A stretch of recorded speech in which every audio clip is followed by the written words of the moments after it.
आरंभ हो जाइछि नृत्य संगीतर महाकुंभ अर्कक्षेत्र कोणार्क मुक्ताकाश रंगमंच 36तम कोणार्क महोत्सव तासह चंद्रभागार स्वर्णाभ बेलाभूमि रे देश विदेशर बालुका कला प्रदर्शनी जहाकु देखिबाकु बेस भिड़ जमिछि। नृत्यर ऋणुझुणु शब्द और संगीतर मधुछारा कंठस्वर रंगमय पालटिछि मुक्ताकाश रंगमंच। रंगीन आलोकमाला रे नवबधू परि सजे हेछि अर्कक्षेत्र। सुसज्जित मुक्ताकाश रंगमंच रे कोणार्क उत्सवर प्रथम संध्यारे नृत्यांगना मानक जादुकरी नृत्य परिवेषण दर्शकों को विमोहित करिथिला।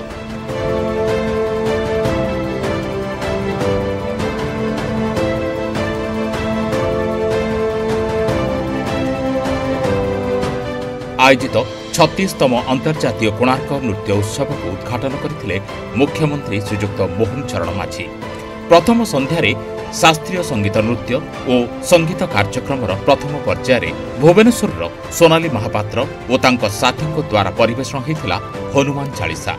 छंद लय ताल और संगीतर समन्वय नृत्य माध्यम भक्त और भगवानकर मधुर संपर्क बखाणी जहा भक्ति रसरे भिजई देथिला दर्शकों को। उद्घाटनी संध्यार द्वितीय पर्व हैदराबाद भरतनाट्यम दर्शकों को विभोर करथिला। शिल्पी माने रामदासंक तेलुगु भाषा रचित महाविष्णुंक 10 अवतार परिवेषण करथिले। आम देशर ये जो शास्त्रीय नृत्य गुड़िक यह केवल एक आर्ट फॉर्म नुहे, एगुड़िक होउछि कला माध्यम आध्यात्मिकतार एक महान अनुभव एवं या भितर ईश्वर प्राप्तिर एक सुंदर एथिरे गोटे आमर मार्ग रही। आज ये चमत्कृत भाव में से या परिवेषण भी करी जो आमर देशर जो सांस्कृतिक संपद रही या बंचाई रखापी एभली एक सुंदर प्लाटफर्म जोटा कि कोणार्क महोत्सव।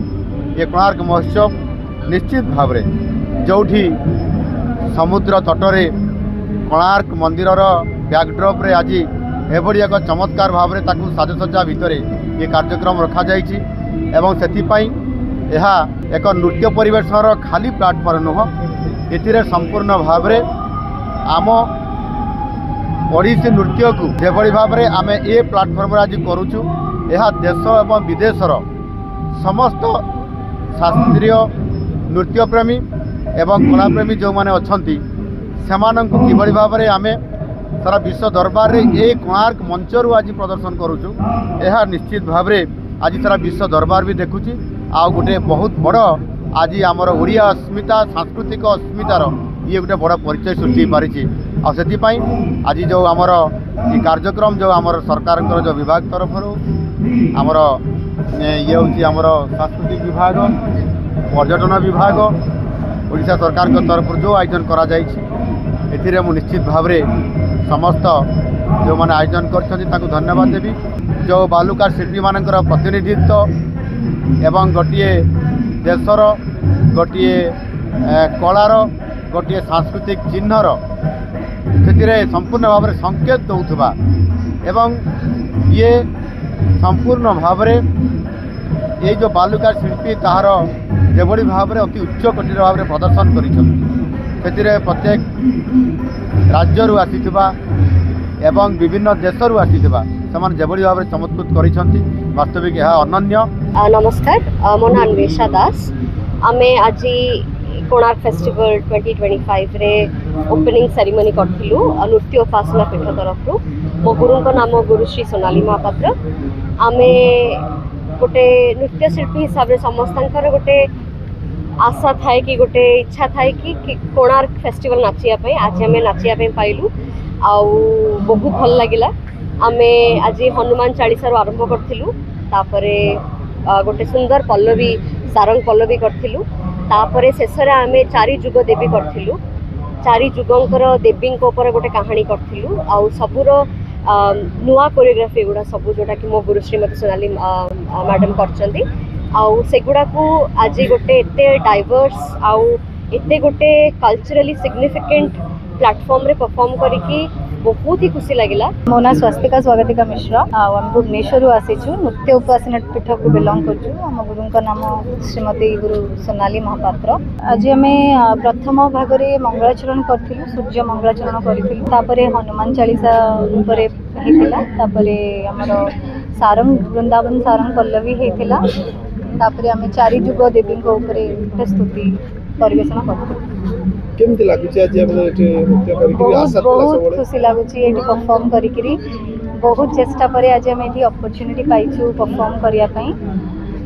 आज आमर कह गले बहुत दिन गोटे स्वप्न पूरण होती कि आम अंतर्जातीय कोणार्क फेस्टिवल रे परफॉर्म कर समस्त को धन्यवाद, ओडिशा गवर्नमेंट को धन्यवाद, ओटीडीसी को धन्यवाद, आ सीएम सर को बहुत धन्यवाद कि सी आसिक मंच पर आमको संबोधन कले।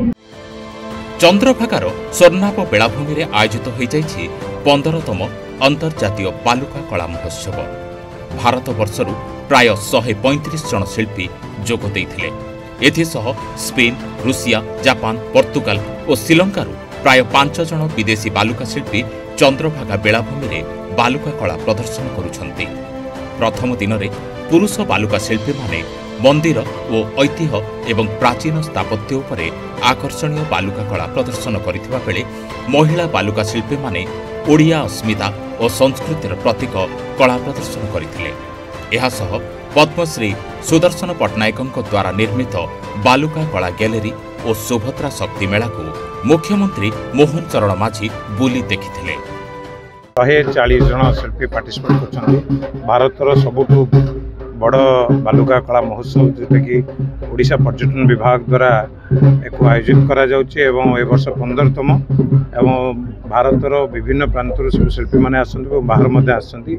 आज फेयर फेस्टिवल्स एवं ता सहित मॉन्यूमेंट्स पर थीम थिला एवं सब शिल्पी माने चमत्कार भाव में कला को प्रदर्शित करिसेंती एवं आम पई सबुठु सौभाग्य जे ऑनरेबल सीएम मोहन चरण माझी सर आज उद्घाटन कर। नमस्कार, मो ना निवेदिता मिश्र पुरी रु। आज्ञा एटा मोर 8तम वर्ष, बहुत वर्ष है पार्टिसिपेट करुच्ची। आज फर्स्ट दिन में आमको दिखाई कल्चर और फेयर एंड फेस्टिवल। आम ओडिशार विभिन्न स्थान कल्चर देखा ट्राए कर ट्राइबल कल्चर हो कि आमर जिते सब ट्राइबल कल्चर आम ओडिशार आम पुरी भी कल्चर आम सब देखा चेष्टा करूँ। जय जगन्नाथ। मु बालुका शिल्पी सरिता गोछायत। अंतर्जातीय बालुका कला बहुत खुशी लगुची। आमे माने समस्ते कलाकार मानक गोटे सुजोग दिया जाउची जोटा कि आमर ओडिशा टूरिज्म तरफ रु करा जाउची। बहुत खुशी अच्छु आम कला को आम संस्कृति को आमे प्रदर्शन करबा पई हम गोटे बहुत सुंदर प्लेटफॉर्म मिलथिबारु। तेबे मुक्ताकाश रंगमंच सांगको बालुका कला और मीना बजार मजा नेउछंती पर्यटक। राजश्री महापात्र आमर ये कोणार्क उत्सव रे जो ओडिसी नृत्य सोनाली महापात्र ट्रुप रो देखिली आउ आनंद शंकर ट्रुप चेन्नई रो देखिली। मु देखिक बहुत अभिभूत होइछि आउ बहुत खुशी लगुची जे आमर एठी ओडिसी संस्कृति ओडिसी कला जाकि विश्व दरबार रे पहुँची पारिछि। आम माने सेठी गोटे श्रेष्ठ आमर गोटे सेठी नाम करि पारिछु। आमर ओडिया अस्मितार गोटे स्वाभिमान जो अच्छी से स्वाभिमान आमर ओडिसी नृत्य जगन्नाथ संस्कृति सबू आमर गोटे स्थान पाई पारिछि। आउ ए जो एटमॉस्फेयर रो जो हेइछि एम्बियंस सेटा बहुत बहुत सुंदर आउ क्लाइमेट भी वेदर भी बहुत सुंदर अच्छी। सबु किछि डेकोरेशन ठू आरंभ करी आमर चित्रकला प्रदर्शनी सैंड आर्ट फेस्टिवल सबु किछि रे देखिले सरीबनी आ प्रशंसार भाषा जो रहिबो से बहुत सीमित रही जीवो। बहुत अभिभूत होइछि। आहुरी 4 दिन आमर उत्सव हबो। से 4 दिन मोर आहुरी आसिया को इच्छा और मु आसीबी मध्य।